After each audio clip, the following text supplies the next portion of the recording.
Welcome to Meet the Press Now. I'm Kelly O'Donnell on day 42 of the government shutdown, as much of official Washington is pausing to observe Veterans Day.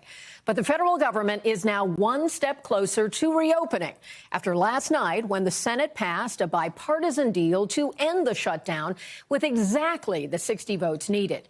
8 members of the Democratic caucus voted with Republicans, even though this does not include Democrats' central demand of an extension of Affordable Care Act subsidies.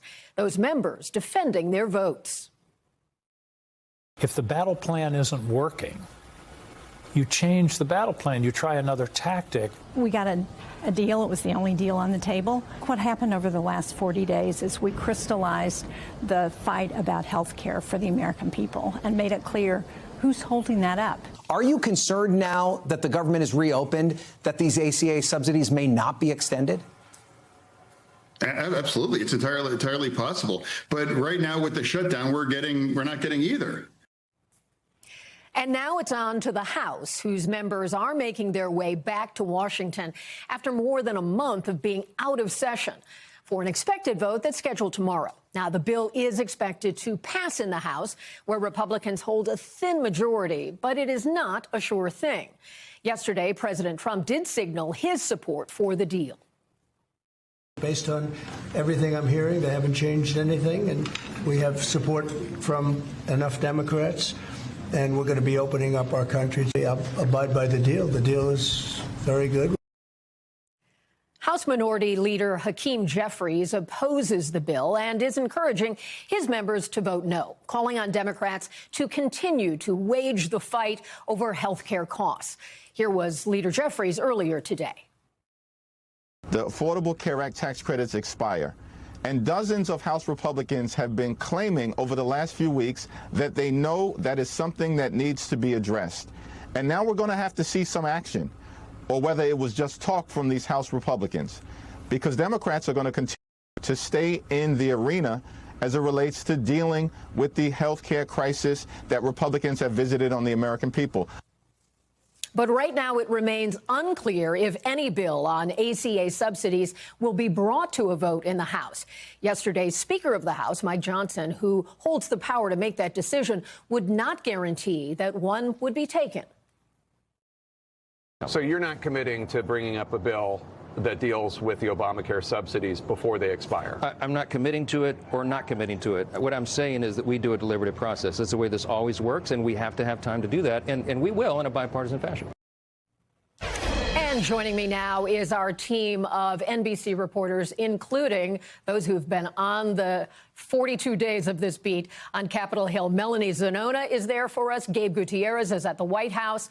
We're waiting on Steve Kornacki, who will look at a potential impact of the midterms on the shutdown. And Dana Griffin is at LAX, where flight reductions remain in effect. So let me go right to the center of this on Capitol Hill. Mel, this bill is onto the House now, where Republicans have that small majority. But there is still some time for this to be dealt with. And do you see anything that could be a bump in the road, a roadblock, and who might be raising some of those concerns?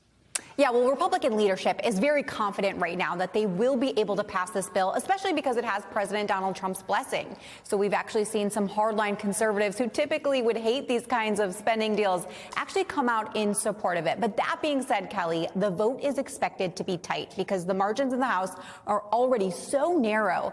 But they are about to get even more narrow tomorrow because Speaker Mike Johnson has promised to swear in a Democratic-elect, a member who just won her special election in September. When they do that, the margin for error goes down to 2. That's how many Republicans Johnson can afford to lose on any party line votes. And there are a handful of Republicans that leadership are watching very closely. Marjorie Taylor Greene, she's been very outspoken about the lack of a health care plan from her own party. This deal does not address health care subsidies that are expiring for millions of Americans. And then, of course, Thomas Massie, who's been against almost every single funding deal that has come up for a vote in this session of Congress. And meanwhile, the Republicans are not going to get a lot of help from the Democrats. The Democratic leadership are actively whipping against this proposal. That being said, we could see a handful of centrists, maybe cross party lines, to support this. At the end of the day, though, it's going to need to pass with mostly Republican votes. So not a sure thing the way you've dialed that down for us to know who we should be watching tomorrow. If it does pass, what is your expectation for how long it would take to unravel the effects of a shutdown and put the lights back on? That really depends. Furloughed workers, they will be able to start their jobs almost immediately. Federal workers will get their next paycheck.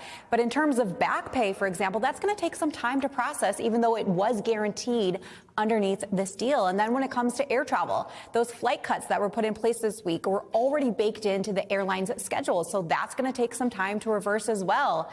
And then when it comes to SNAP, there's been so much back and forth, so much whiplash about those critical food aid benefits. Some of the money is starting to go out to states, expected to be going out to states soon. But then it takes some time to actually disperse those benefits to SNAP recipients and to get those EBT cards actually loaded.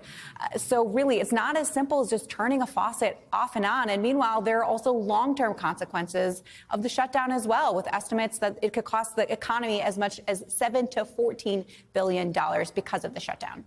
And we've talked a lot about a coming vote that could happen in December with regard to the ACA healthcare subsidies. What would that look like? Where does it go? What kind of negotiations do you expect? Give us a picture of what we should be looking for. Yeah, this is something that's really going to consume the Capitol over the next few weeks. So there is going to be a vote in mid-December on a bill of the Democrats choosing on the ACA, Affordable Care Act subsidies. It's unclear what bill they're going to put on the floor, but there's no guarantee that it's going to pass the Senate. There's also no guarantee of an in the House as well, because as that clip you just played, Speaker Mike Johnson is refusing to commit to put anything on the floor as it relates to the ACA. And the reality is there's just very little appetite inside the GOP to simply extend those subsidies. Republicans want to see reforms.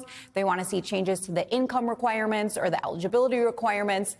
And even then, it's going to be an uphill lift because Trump has come out swinging against Obamacare. That has prompted a number of other Republicans to start crafting competing proposals, things like instead of paying for subsidies, maybe putting that money into health savings account, putting it in people's pockets so they can spend that money on health care plans of their choosing. But all of this, an uphill climb. And meanwhile, the clock is ticking because open enrollment already started. And of course, by the end of this year, that's when those ACA subsidies will expire. Kelly. So many pressure points. Thank you, Mel. Let me turn now to Gabe at the White House, where the administration says it's on board. The president has talked about this being a good deal. Has he been involved at all in making sure House Republicans get this over the finish line?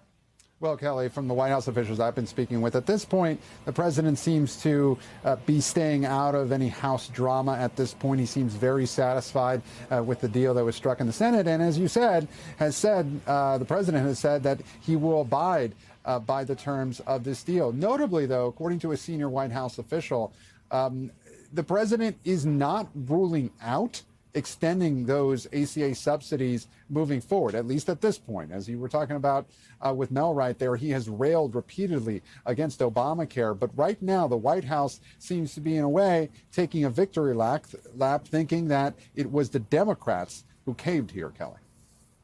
And as we've been talking about, that focus shifting to the ACA subsidies, this is an issue where over the 10 years of the president being in political life, we've been waiting for a plan. We've been waiting for what he would do with health care.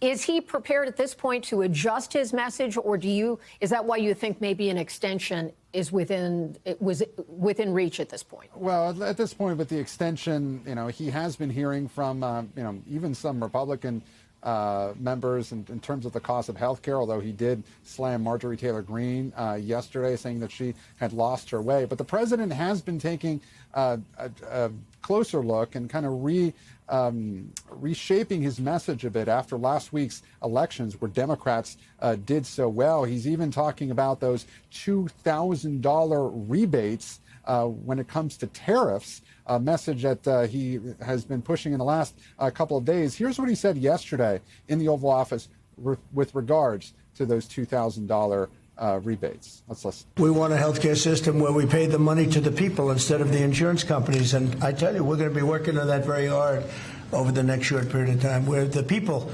get the money. So calling it Trump Care, and then also in addition was what I was discussing, was idea of giving $2,000 to lower and middle income Americans because of the proceeds from his tariffs, something that, though, is still very much up in the air as the Supreme Court decides the fate of his tariffs, Kelly. Sounds like you were talking about affordability, Gabe. So I know that's a hot button issue there at the White House. Thank you so much. Appreciate your time. Let's check in now with Steve Kornacki. And assuming things are uneventful tomorrow and the Republican majority does go ahead and pass this deal to end the shutdown, what do you think comes next politically? Is blame for the shutdown likely to linger for either party? What do you make of that, Steve? Yeah, Kelly, that's really the interesting question here, because for Republicans, in terms of taking the blame for this and paying a political price for this, I think it's clear they have over the last month or so. So let's take a look at some of the numbers behind that. First of all, this is our own NBC poll you're looking at right here. And again, this came out just the Sunday before the election. So in the middle of the shutdown, we found Donald Trump's approval rating sitting at 43%. When we had checked in earlier in the year, earlier in this second term for him, that number was at 47%. Now, that's not a huge drop, but that certainly is lower. And that's also in the context of other polls that were showing the same thing. The Real Clear Politics average, which tracks all of the different polls out there, found that during the shutdown, Trump's average approval rating actually dropped to the lowest point of his second term. So we certainly saw the president's job approval ratings take a hit during this shutdown. The other thing that I think really jumped out in our NBC poll that took a hit during this shutdown was the Republican standing in the generic congressional ballot. We're always asking, which party do you want to see control Congress? Always sort of looking ahead to the midterm elections. But look at this again. This came out just the Sunday before the election, and suddenly Democrats in our poll had opened up an 8-point advantage over Republicans. Again, when we had checked in earlier in the year, this number was basically dead even. That 8-point margin for the Democrats, that was the best the Democrats had done on the generic ballot question in our poll since the run-up to the 2018 blue wave. That was during Trump's first term. So those are the kinds of numbers. When you see a gap like that in the generic ballot, the party on the wrong end of that gap is generally not going to do well if that holds up in a midterm election. And of course, that set the stage for what we did see happen in the off-year elections in New Jersey and Virginia. Yes, blue states, both Democratic victories, but it was the scale of those victories in both of those states that caught both parties off guard. New Jersey, Republicans went into Election Day thinking they had a shot to win. Democrats were afraid their candidate might have underperformed. They might lose. Instead, the Democrat Mikey Sherrill wins in New Jersey by 13 points. And then in Virginia, a 15-point margin for Abigail Spanberger, and huge Democratic coattails in both of those states. So those outcomes that we saw in Virginia and New Jersey, those are the kinds of outcomes you expect to see when the Democrats are 8 points ahead in the generic ballot. So now the question going forward is, was all of this a shutdown effect? Was this temporary, or is this a more permanent resetting of our politics? So take a look here at two of the most high-profile modern shutdowns. The 95-96 shutdown, President Bill Clinton, Speaker Newt Gingrich, the Republican Speaker, and then in 2013, the second Obama administration, Republicans in the House, they're forcing a shutdown over Obamacare funding. And here's what I wanted to show you here. In 95-96, in that big shutdown, before that shutdown on the generic ballot, Republicans had led by a point. During that shutdown, the Democrats opened up an 11-point advantage on the generic ballot. And then a few months later, that advantage had shrunk again. In 2013, similar. Democrats were up 3 before the shutdown. It blew up to 8 during the shutdown. It came back down to 2 after. And here we are in 25 again. Democrats had been up just a point. It blew up to 8 points during this shutdown. And it's the million-dollar question to me as we start to look ahead to the midterms a month from now, when we see the next round of polling, a month from now, where will that generic ballot be? Will it still be at this level for Democrats? Or will it come back down again? It's going to be a huge, huge signal for how 2026 is shaping up, I think, Kelly. Steve, you always find an interesting story in the data, and you did so again today. Thank you so much. We'll be looking for those updates down the road. Thanks, Kelly. And Dana, let me check in with you now. You've been at LAX, and I know there've got to be a lot of frustrated travelers in your midst. Are you seeing any change yet related to flight reductions, or are tempers just really frayed at this point? You know, I think a lot of anxiety is what we're seeing from a lot of people showing up because they don't know what is going to happen when they walk through the doors. Will that flight remain, or will there be a cancellation or a delay? We've seen people here all week frustrated, some people having to wait hours, others having their flights canceled. And so some people have had to get refunds or try to find a rental car to try to make their way to their destination if they can within this region. We are listening to a press conference that is happening right now with the Transportation Secretary, Sean Duffy, and he is also addressing some of those concerns. I want to play you a little bit of what he said just moments ago. Over the last 3 days, as many of you have reported, we have had significant staffing shortages with our air traffic controllers. So I think our air traffic controllers are seeing an end to the shutdown and feel more hopeful, and they're coming into their facilities. So you're going to see this Friday, Saturday, and Sunday. The big disruption thus far, massively more disruption as we come into the weekend if the government doesn't open. It is going to radically slow down. So the House has to do its work.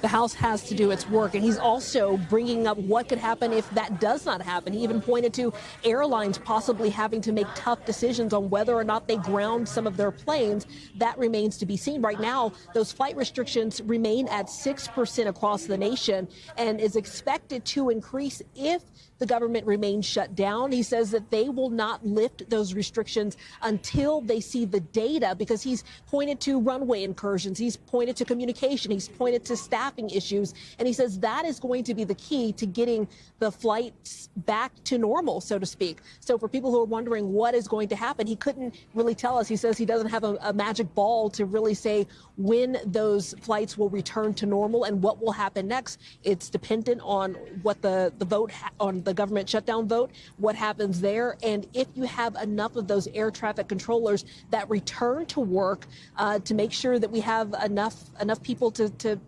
man the helm here. He also mentioned that he is looking for new people to go into the profession so that we can have more air traffic controllers. And he also said that they will be paid at least 70% within the next 48 hours. Kelly? Well, at least for now, Dana, we've got a bit more uncertainty for travelers. Thank you so much for that update and the late details from the Secretary. We thank you for watching, and remember, stay updated on breaking news and top stories on the NBC News app or watch live on our YouTube channel.